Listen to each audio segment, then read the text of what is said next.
ವಿಶೇಷವಾಗಿ ಸಂವಿಧಾನ ಶಾಶ್ವತವಾಗಿ ನಮ್ಮ ಜೊತೆ ಇರಬೇಕಾದ್ರೆ ಡಾಕ್ಟರ್ ಬಾಬಾ ಸಾಹೇಬ್ ಅಂಬೇಡ್ಕರ್ ವಿಚಾರಗಳು ಶಾಶ್ವತವಾಗಿ ನಮ್ಮ ಸುತ್ತ ಇರಬೇಕು ಅಂತ ಹೇಳಿದರೆ ದಲಿತರು ನೆಮ್ಮದಿ ಬದುಕನ್ನ ಒಂದು ಕಟ್ಕೋಬೇಕು ಅಂತಂದರೆ ಕಾಂಗ್ರೆಸ್ ಪಕ್ಷ ದಲಿತರಿಗೆ ಅನಿವಾರ್ಯ ಆಗಬೇಕಾಗ್ತದೆ.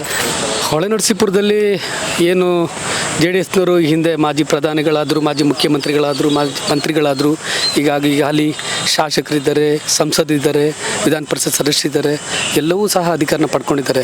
ಹೊಳೆನರಸೀಪುರ ಎಷ್ಟು ಹಿಂದುಳಿದಿದೆ, ಎಷ್ಟು ಸೌಲಭ್ಯದ ನಿರ್ಲಕ್ಷ್ಯಕ್ಕೆ ಒಳಗಾಗಿದೆ ಅನ್ನೋ ಒಂದು ವಿಚಾರ ಬಂದಾಗ ಹೇಳಲಿಕ್ಕೆ ಎತ್ತಿರೋದು ಇದು ಹೊಳೆನರಸೀಪುರನ ನಾವು ಬದುಕ್ತಿದ್ದೀವ, ಹೊಳೆನರಸೀಪುರದಲ್ಲಿ ಸ್ವತಂತ್ರವಾಗಿ ಹಕ್ಕನ್ನು ಪಡ್ಕೊಳ್ಳಿಕ್ಕೆ ನಮಗೆ ಅಧಿಕಾರ ಇದೆಯಾ ಇಲ್ಲ ಅನ್ನೋ ಒಂದು ಪ್ರಶ್ನೆ, ಯಕ್ಷ ಪ್ರಶ್ನೆ ನಮ್ಮನ್ನು ನಿತ್ಯ ಕಾಡ್ತಾ ಇದೆ.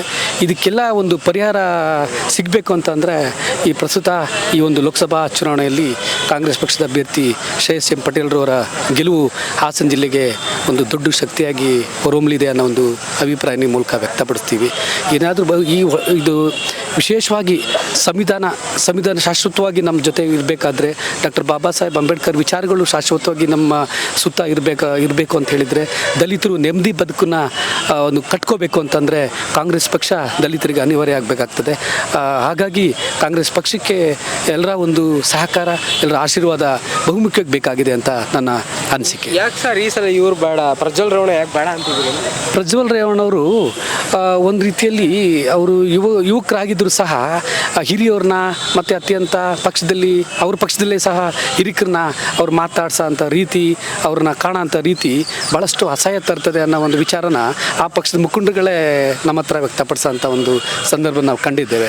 ಏನಾದರೂ ನಮ್ಮ ದಲಿತ ಬಾಂಧವರು ಏನಾದರೂ ಅವ್ರ ಮನೆಗಳಿಗೆ ಹೋಗಿ ಅವ್ರ ಕಷ್ಟ ಸುಖನ ಅವರ ನೋವು ನಲಿವನ್ನು ಹೇಳ್ಕೊಳ್ಳಿಕ್ಕೆ ಹೋದರೆ ಅವ್ರನ್ನ ಒಂದು ರೀತಿ ಕಾಣೋಂಥದ್ದು, ಒಂದು ತಾರತಮ್ಯದ ಒಂದು ಭಾವನೆಗಳನ್ನ ಅವರು ನಿರಂತರವಾಗಿ ಅನುಸರಿಸ್ಕೊಂಡು ಬಂದಿದ್ದಾರೆ ಅನ್ನೋ ಒಂದು ದೂರು ಸಹ ಆ ಪಕ್ಷದ ಮುಖಂಡರ ಮೂಲಕನೇ ವ್ಯಾಪಕ ಕೇಳಿ ಬರ್ತಿದೆ. ಇದೆಲ್ಲವೂ ಸಹ ಪ್ರಜ್ವಲ್ ರೇವಣ್ಣಗಿರ್ಬೋದು, JDS ಇರ್ಬೋದು, ಅವ್ರಿಗೆ ಒಂದು ನೆಗೆಟಿವ್ ಆಗಿ ಪರಿಣಾಮನ ಬೀರ್ತದೆ. ಕಾರ್ಯಕರ್ತರು ಸರ್ ಕಾಂಗ್ರೆಸ್ ಖಂಡಿತ ಅವರು ಈಗೇನಾಗಿದೆ ಅಂದರೆ ಕಾಂಗ್ರೆಸ್ ಪಕ್ಷದ ಗ್ಯಾರಂಟಿ ಕಾರ್ಯಕ್ರಮಗಳು ಪಕ್ಷಾತೀತವಾಗಿ ಮತ್ತು ಜಾತ್ಯತೀತವಾಗಿ ನಮ್ಮ ರಾಜ್ಯದ ಸಮಸ್ತ ಕನ್ನಡಿಗರ ಕೈ ಹಿಡಿದಿದೆ. ಒಂದಲ್ಲ ಒಂದು ಮನೆಗೆ ಪ್ರತಿ ಸವಲತ್ತು, ಅದು ಉಚಿತ ವಿದ್ಯುತ್ ಇರ್ಬೋದು, ಮಹಿಳೆಯರಿಗೆ ಉಚಿತ ಬಸ್ ಫ್ರೀ ಬಸ್ ಪಾಸ್ ಇರ್ಬೋದು, ಮತ್ತು BPL ಹೋಲ್ಡರ್ಸ್ಗೆ 2,000 ರೂಪಾಯಿ ಹಣ ಇರ್ಬೋದು, ಪದವೀಧರ ಇದು ನಿರುದ್ಯೋಗಿ ಯುವಕರಿಗೆ 3,000 ರೂಪಾಯಿ ಇರ್ಬೋದು, ಪದವಿ ಮಾಡ್ತಿರೋ ಡಿಪ್ಲೊಮಾ ಹೋಲ್ಡರ್ಸ್ಗೆ 1,500 ರೂಪಾಯಿ ಉಚಿತವಾಗಿ ಕೊಡ್ತಿರೋಂಥದ್ದು. ಇವೆಲ್ಲವೂ ಸಹ ನಮ್ಮ ರಾಜ್ಯದ ಜನ ಕಾಂಗ್ರೆಸ್ ಪಕ್ಷವನ್ನು ವಿಶೇಷವಾಗಿ ಕುತೂಹಲದಿಂದ ಕಾಯ್ತಾ ಇದ್ದಾರೆ. ಕಾಂಗ್ರೆಸ್ ಪಕ್ಷ ಏನು ದೇಶದಲ್ಲೂ ಸಹ ಅಧಿಕಾರ ಚುಕ್ಕಾಣಿ ಹಿಡಿಬೇಕು.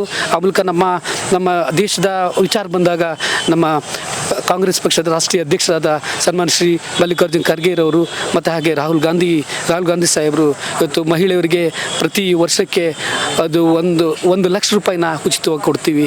ಮತ್ತು ಅದೇ ರೀತಿ ಹಲವಾರು ಜನಪರ ಯೋಜನೆಗಳನ್ನ ರಾಷ್ಟ್ರಮಟ್ಟದಲ್ಲೂ ಸಹ ಅವರು ಒಂದು ಪ್ರಣಾಳಿಕೆಯಲ್ಲಿ ಅವ್ರನ್ನ ಹಾಕ್ಕೊಂಡಿದ್ದಾರೆ.